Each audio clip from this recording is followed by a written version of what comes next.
ರಿಕ್ಕು ಮಾಡ್ತೀಯೇ ಮಾಡ್ತೀಯೇ ಮಾಡ್ತೀಯೇ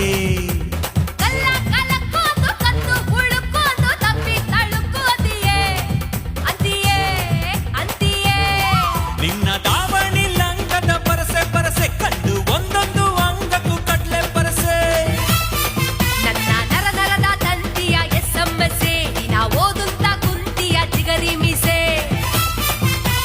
ಗುಂಡಿಗೆ ಒಳಗೊಂದು ವಸ್ತು ಕಣೆ ನಿನ್ನ ಗುಂಡಿಗೆ ಒಳಗೊಂದು ವಸ್ತು ಕಣೆ ಅದು ಟಚ್ ಆದ ಕೂಡ್ಲೆ ನಾ ಸುಸ್ತು ಕಣೆ